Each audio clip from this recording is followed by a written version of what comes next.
This spiral hat pattern is a free pattern from Plymouth Yarns. It's available at Ravelry.com as well as on my website, the Stitch Niche, or any other local knitting shop in your town.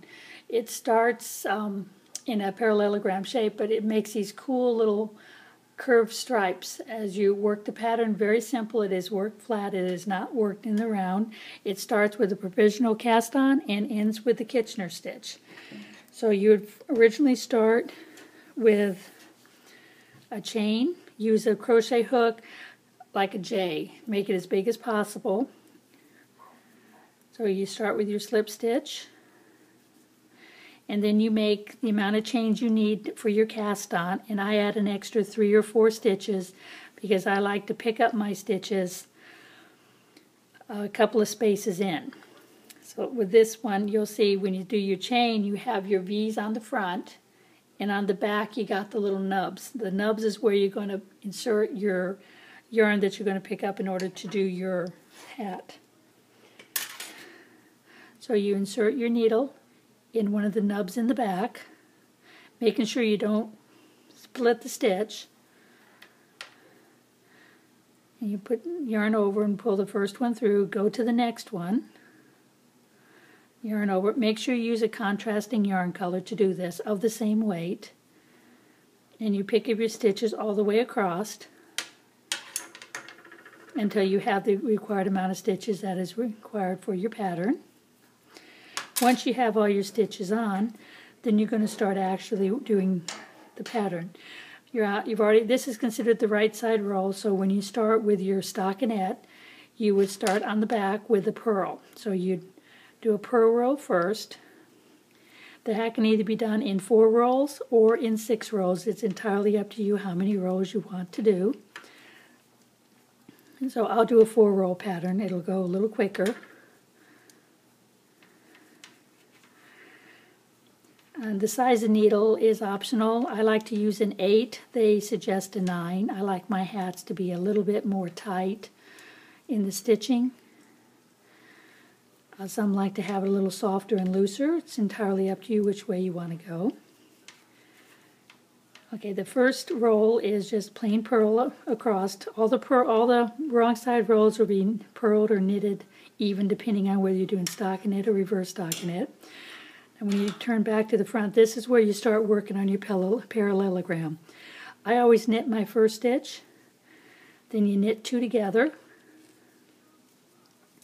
and knit to the end. And when you get to the end, the last stitch, you want to do an increase. It doesn't matter whether you do the knit in front and back or whether you do a make one. It's all going to be caught up in the top of the spiral, or it'll be on the bottom edge, depending on which edge you would like to have your finished look from. So when you get to the last stitch, it looks like I'm just about there. The last stitch would be knit in the front and the back loop of the same stitch. So this way, when you did your decrease here, you made your increase there. That's going to cause your work to go on an angle. Then you come to the back side and you purl. Once you've completed that, and you have your 4 rows of stockinette, you're going to do 4 rows or 6 of reverse stockinette.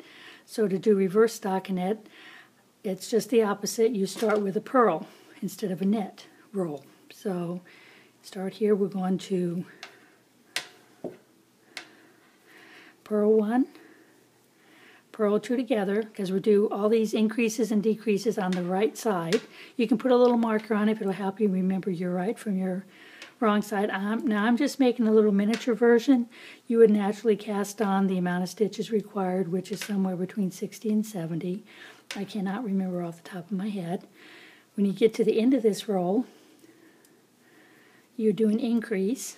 Now to do an increase on a purl, the only way I found to do when you do the knit purl in the front and back of the same stitch, I found I have to purl in the back of the stitch prior to doing the front of the stitch. So I'm now at my last stitch, so you would go through the back loop, purl, rotate it around, and go through the front. And that gives you your increase on your purl side, which is your stockinette. Turn your work. Now on the back, since this is reverse stockinette, you're going to knit all the stitches all the way across.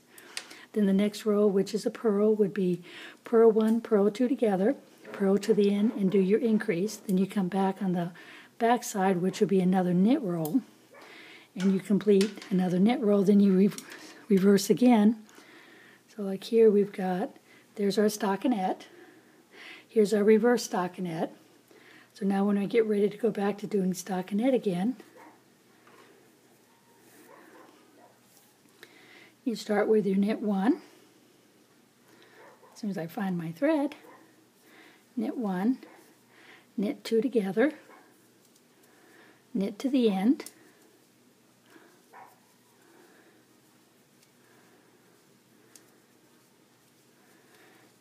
and when you get to the end, you do your increase again, which is knit in the front and back of the same stitch, and you just keep repeating these 4 stockinette stitch rolls and the 4 reverse stockinette stitch rolls until you get the required amount of patterns that the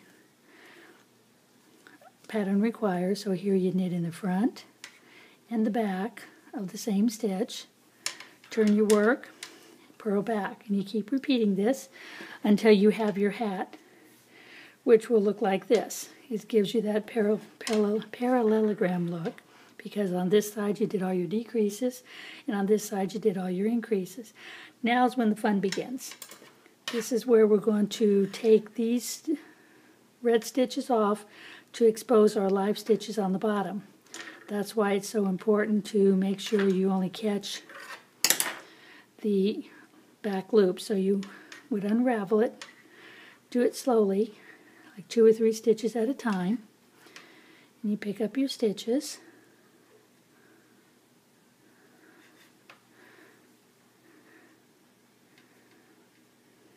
And as you see, it leaves you the live stitches to work from.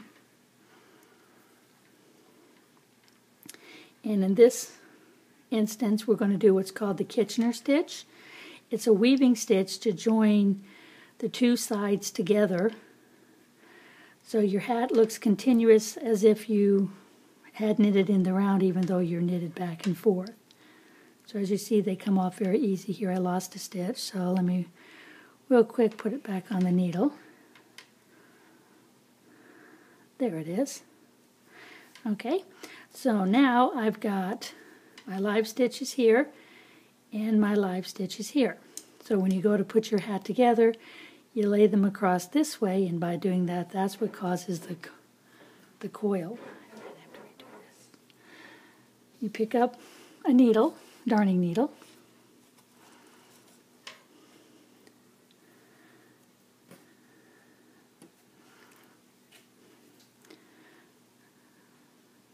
thread your needle, and the first we want to set up our Kitchener stitch. You start by doing a purl in the first stitch on the first needle, leave it on the needle, then you go to the back and do a knit stitch. Okay, now we're set up and ready to work. So we start by doing a knit here, take that one off, and then purl the next one. These are backwards. And then you go to this one and you purl, take off, and knit the next one. Then here you will knit, take off, and purl. And you go back here, you purl, take off, and knit. Then you come here and you knit, take off, and purl. Then you purl, take off, and knit. And you would do the same. You would knit, take off, and purl. Purl, take off, and knit. Knit, take off, and purl. Purl, take off, and knit. Knit, take off, and purl. Purl, take off, and knit. And you keep doing this all the way across. And when you're finished, you cannot tell where your knit started and your purl begins.